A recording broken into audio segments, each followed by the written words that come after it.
Hello friends, welcome back to my YouTube channel. आज हम आप लोग का बताएंगे ट्रैक्शन पावर सर्किट लेके। तो देखिए, ये है WAG9 और WP7 का ट्रैक्शन पावर सर्किट है। ऊपर में OAC का जो कॉन्टैक्ट वायर है, देखिए ये है कॉन्टैक्ट वायर या पोसिश के भी सप्लाई रहता है। और ये है पेंटो है, लोगों का छत पर रहता है, तो यहाँ से पोसिश के भी सप्लाई आ रहा है। तो देखिए, यहाँ से एक कनेक्शन इधर गया है, ये है PT है, पोटेंशियल ट्रांसफार्मर। अर्थात पेंटो जब OAC से रेज होता है तो अब क्या होता है, लोको पायलट लोको का कैब में बैठ के वोल्ट मीटर में देख सकता है जे OAC में कितना वोल्टेज है। उसका बाद देखिए, इधर से और एक कनेक्शन है ET1। अर्थात पेंटो जब रेज होता है तो अब ET1 सर्विस में आता है, और जब DJ क्लोज होता है तब क्या होता है, ET2 सर्विस में आता है। ET1 है गैपलेस चार्ज रजिस्टर। आसमान से जब बिजली गिरता है तब ये क्या होता है, जो ओवर वोल्टेज हाई वोल्टेज रहता है उसको ग्राउंड करके लोगों को बचाता है। और ET2 है जो ओवर वोल्टेज जब ट्रांसफार्मर में आता है हो जाता है, तब ये क्या करता है, ET2 ग्राउंड करके लोगों को बचाता है, ट्रांसफार्मर को बचाता है। तो देखिए, ये है DJ। तो DJ क्लोज होने का बाद ET2 सर्विस में आता है। और इधर है देखिए HOM, ये है ग्राउंडिंग स्विच है। जब लोगों में काम करना पड़ता है तब क्या करता है, इसको ग्राउंडिंग करना पड़ता है। इधर देखिए एक पॉइंट है, देखिए DJ का ऊपर से जब क्लोज नहीं होगा तो ऊपर वाला पॉइंट से, और देखिए नीचे वाला नीचे, अर्थात OAC का जो करंट आएगा ऊपर से तो क्या होगा, यहाँ से क्या होगा, ग्राउंड हो जाएगा। देखिए यह DJ ओपन है लेकिन वो ग्राउंड हो जाएगा। तो उसका बाद देखिए, ये देखिए OCR over current relay, OCR 78। तो इसका सेटिंग कितना है, 350 एम्पियर इसका सेटिंग है। किसी कारण से ट्रांसफार्मर में ओवर करंट हो जाएगा तो ट्रांसफार्मर को बचाएगा ओवर करंट से, OCR रिले ऑपरेट हो जाएगा। उसका बाद देखिए, ये जो ट्रांसफार्मर का जो मेन वाइंडिंग है, देखिए ये मेन वाइंडिंग है ट्रांसफार्मर, यहाँ से 7 कनेक्शन है। देखिए इधर 2 है, 1 2 3 4 5 6 7, 7 जाएगा सप्लाई गया है। तो देखिए यह मेन वाइंडिंग है, ये है आपका ट्रैक्शन कन्वर्टर 1 और ये हो गया ट्रैक्शन कन्वर्टर 2। तो देखिए ट्रैक्शन कन्वर्टर इसका 2 वाइंडिंग है, एक तो ए है एक तो ए है। तो किसी कारण से एक वाइंडिंग ख़राब हो जाएगा तो 25% पावर लेस हो जाएगा, और दोनों वाइंडिंग ख़राब हो जाएगा तो बोगी आइसोलेट हो जाएगा पूरा, तो 50% पावर मिलेगा और 50% लॉस हो जाएगा। तो देखिए यहाँ से कितना आया वोल्टेज, मेन वाइंडिंग में 25, अर्थात 25 kV सप्लाई यह है। और ये क्या करता है, स्टेप डाउन करके 25 kV से स्टेप डाउन करके कितना होता है 1269। ये सिंगल फेज AC, कितना सिंगल फेज AC क्या करता है, जो ट्रैक्शन कन्वर्टर है, ट्रैक्शन कन्वर्टर एक यूनिट है। ट्रैक्शन कन्वर्टर का अंदर रहता है रेक्टिफायर रहता है, DC लिंक व इन्वर्टर रहता है। देखिए रेक्टिफायर को लाइन कन्वर्टर भी बोला जाता है, और DC लिंक और इन्वर्टर को ड्राइव कन्वर्टर भी बोला जाता है। और इधर रहता है जो ट्रैक्शन मोटर है, 1 2 3 ट्रैक्शन मोटर है। ये हो गया आपका ट्रैक्शन कन्वर्टर 1। तो देखिए यहाँ से आ रहा है कनेक्शन, आ रहा है यहाँ से 1269 सिंगल फेज AC, ये स्टेप डाउन करके क्या रेक्टिफायर को देता है। और रेक्टिफायर क्या करता है, ये जो AC आ रहा है AC को बदलता है, चेंज करके DC बना के भेजता है। तो रेक्टिफायर का काम है AC को DC कन्वर्ट करना। और DC लिंक का क्या काम है, DC लिंक का काम है DC को DC बनाना, प्योर DC बनाना है। यहाँ से जो DC आया था उसमें कुछ पाल्स था AC का, तो इसीलिए प्योर DC बनाना है। तो प्योर DC बनाता है DC लिंक, और कितना 2800 वोल्ट DC। तो यह है DC। तो इसका बाद देखिए ये है इन्वर्टर। तो इन्वर्टर का काम क्या है, DC को AC में चेंज करना है। तो DC को AC को चेंज करता है और क्या करता है, और 3 फेज बनाता है। ये तो सिंगल फेज आ रहा है तो इसको 3 फेज में भी चेंज करता है। एक्चुअली देखिए यह जो ट्रैक्शन मोटर है ये 3 फेज इंडक्शन मोटर, इसीलिए 3 फेज सप्लाई देना पड़ रहा है। तो देखिए ये हो गया ट्रैक्शन कन्वर्टर 1 और ये ट्रैक्शन कन्वर्टर 2, दोनों का सेम है। इसको SR1 और SR2 भी बोला जाता है। तो इसका बाद देखिए तो ट्रैक्शन कन्वर्टर 1 हो गया, ट्रैक्शन कन्वर्टर 2 हो गया। इसका बाद है ऑक्सिलरी कन्वर्टर। देखिए मेन ये है, मेन वाइंडिंग है ट्रांसफार्मर का। तो ये क्या करता है, 1000 वोल्ट स्टेप डाउन करके 25 kV से 1000 वोल्ट स्टेप डाउन करके क्या करता है, भेजता है। यहाँ भी देखिए बार 1, बार 2 और बार 3, अर्थात ऑक्सिलरी कन्वर्टर 1, 2, 3 है। तो इसका काम भी ऐसा ही है। तो पहले क्या करता है, ये एक यूनिट है, बार 1 एक यूनिट है, और बार 2 और बार 3 ये भी एक ही यूनिट में रहता है, और ये अलग रहता है।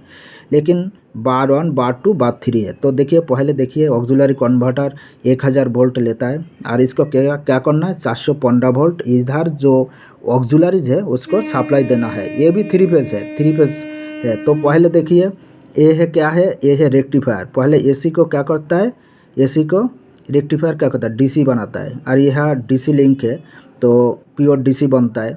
और प्योर डीसी से इधर जो वो इन्वर्टर है वो क्या करता है, बट ड्राइव कन्वर्टर वो जो डीसी था, डीसी को फिर से एसी बनाएगा और वो 3 फेज में कन्वर्ट करेगा। एक्चुअली इधर जो ऑक्सिलरीज है देखिए वो एक्चुअली 3 फेज है, तो इसीलिए 3 फेज बनाना पड़ता है।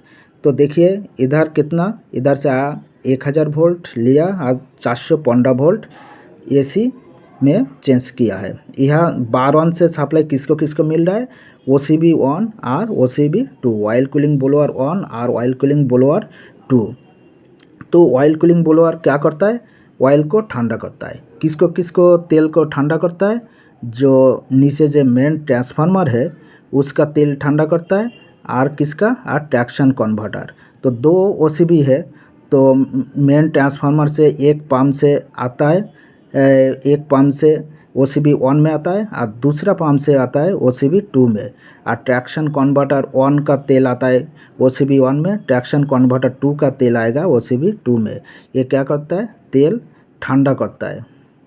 ट्रैक्शन कन्वर्टर का OCB क्या करता है, ट्रैक्शन कन्वर्टर का और मेन ट्रांसफार्मर का तेल ठंडा करता है। उसका बाद देखिए ये हो गया बार 1 और बार 2 और बार 3। तो देखिए पहले बार 2 देखिए, ये भी सेम है, इधर से 1000 वोल्ट आता है और इधर से कन्वर्ट होकर 415 वोल्ट एसी 3 फेज में बदलता है, चेंज करता है। तो देखिए बार 2 से किसको किसको सप्लाई मिल रहा है, बार 2 से मिल रहा है traction motor blower 1, traction motor blower 2, TFP pump 2, और है कन्वर्टर पंप 1 और कन्वर्टर पंप 2। देखिए ट्रैक्शन मोटर को ठंडा करने के लिए जो ट्रैक्शन ब्लोअर है, ट्रैक्शन मोटर ब्लोअर है, वो 2 बोगी है, तो 2 ब्लोअर है। तो ट्रैक्शन मोटर ब्लोअर नंबर 1 क्या कर किसको ठंडा करेगा, ट्रैक्शन मोटर 1, 2, 3 को। और ट्रैक्शन मोटर ब्लोअर 2 किसको ठंडा करेगा, ट्रैक्शन मोटर नंबर 4, 5 से ठंडा करेगा।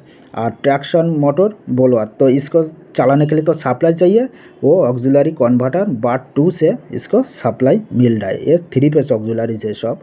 और यह देखिए ट्रैक्शन, ये है TFP अर्थात ट्रांसफार्मर पंप, अर्थात ट्रांसफार्मर में 2 पंप है, अर्थात OCB में जो तेल भेज रहा है, तो भेजने के लिए तो पंप चाहिए। तो वो पंप क्या करता है, मेन ट्रांसफार्मर का तेल OCB में भेज रहा है। तो ये है ट्रांसफार्मर का पंप है, पंप 1 और पंप 2 ये अंडर कैरेज में रहता है। उसका बाद देखिए ये है कन्वर्टर पंप है, कन्वर्टर का पंप 1 और 2। देखिए यह जो कन्वर्टर था, ये जो ट्रैक्शन कन्वर्टर 1 और ट्रैक्शन कन्वर्टर 2 ये तो चलता है तो ये तो गर्म हो जाता है, तो इसीलिए ट्रैक्शन कन्वर्टर का अंदर क्या रहता है, तेल रहता है। और तेल तो ऐसा ही तो सर्कुलेट नहीं होगा, तो इसीलिए यह पंप लगा हुआ रहता है। यह 2 जगह 2 पंप रहता है। वो पंप क्या करता है, ये तेल को कहाँ भेजता है, OCB में भेजता है ठंडा होने के लिए। तो इसलिए वो है कन्वर्टर का पंप 1 और कन्वर्टर का पंप 2। उसका बाद देखिए ये देखिए स्कैवेंजिंग ब्लोअर, ये कहाँ से मिलता है, बार 3। देखिए इधर से आ रहा है 1000 वोल्ट सिंगल फेज AC, तो उसको बार 3 कन्वर्ट करके 415 वोल्ट 3 फेज को बदलता है। देखिए ये तो बार 3 से किसको किसको सप्लाई मिल रहा है, स्कैवेंजिंग ब्लोअर 1, स्कैवेंजिंग ब्लोअर 2, और देखिए मेन कंप्रेसर मेन कंप्रेसर है 1 2 एंड बैटरी चार्जर। तो देखिए स्कैवेंजिंग ब्लोअर दो जगह है। तो स्कैवेंजिंग ब्लोअर क्या करता है, जो हवा जो खींचता है ब्लोअर, तो हवा का साथ क्या आता है, धूल कण भी आ जाता है, तो उसको खींच के बाहर गिरा देता है। स्कैवेंजिंग ब्लोअर का काम यही है। तो स्कैवेंजिंग ब्लोअर जो वन है ये किसका हवा धूल कण को निकलता है। तो ये जो वन है स्कैवेंजिंग ब्लोअर जो वन है ये क्या करता है, TMB2 का और OCB1 का धूल कण खींच के बाहर फेंकता है। और ये जो स्कैवेंजिंग ब्लोअर 2 है ये क्या करता है, OCB2 और TMB1 ये दोनों का धूल कण हवा का साथ जो धूल कण आता है वो खींच के बाहर गिराता है। यही है स्कैवेंजिंग ब्लोअर का काम। तो इसको सप्लाई मिलता है बात 3 से। ये है 3 फेज ऑक्सिलरीज है। उसका बाद देखिए मेन कंप्रेसर 1 और 2, अंडर कैरेज में 2 कंप्रेसर रहता है, और पुराना जो कन्वेंशनल लोको है उसमें तो 3 कंप्रेसर रहता है। उसका बाद देखिए बैटरी चार्जर, और बैटरी चार्जर को सप्लाई तो देना है, नहीं तो चार्ज कैसे होगा, तो इसको सप्लाई मिलता है बात 3 से। ये हो गया ऑक्सिलरीज है, 13 ऑक्सिलरीज है। इसका बाद देखिए इधर देखिए ये है होटल लोड। तो लोगों से कभी कभी क्या होता है, जो पीछे जो कोचिंग रहता है तो उसको सप्लाई देना पड़ता है। तो head on generation, and on generation ये सब रहता है। तो वो कहाँ से सप्लाई मिलता है, देखिए ये है मेन वाइंडिंग है, तो यहाँ से सप्लाई देना पड़ता है। तो होटल लोड को ऑन करना पड़ता है। तो यहाँ से कितना सप्लाई लेता है, यहाँ से सप्लाई लेता है आपको 960 volt AC input, single phase 960 volt AC input होगा। 960 volt AC single phase input. और आउटपुट कितना देता है, आउटपुट देता है 750 volt 3 phase, 750 volt 3 phase supply देता है। उसका बाद जो हेड ऑन जनरेशन उसका अंदर भी कन्वर्टर है, वो फिर कन्वर्ट करके सिंगल फेज 3 फेज जहाँ जैसा ऑक्सिलरीज है वैसा ही सप्लाई देता है। यह देखिए यह है जो मेन वाइंडिंग।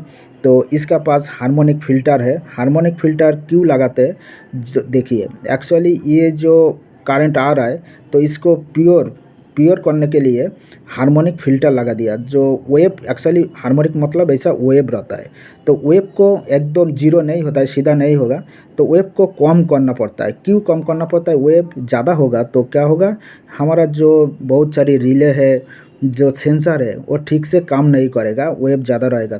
तो इसीलिए हार्मोनिक फ़िल्टर क्या करता है, वेव को कम कर देता है। हार्मोनिक को कम करके सिग्नल सिस्टम, हमारा लोको में जो सिग्नलिंग सिस्टम है वो ठीक से काम करेगा।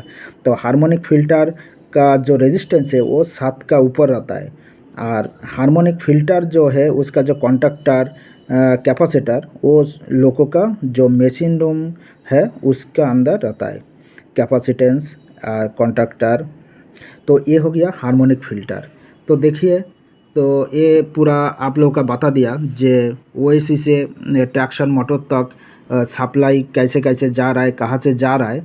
तो आज आप लोगों का पूरा डिटेल्स बता दिया। तो ये वीडियो आप लोगों का कैसा लगा कमेंट करके बोलिएगा, और लाइक और शेयर करने में ना भूले। धन्यवाद।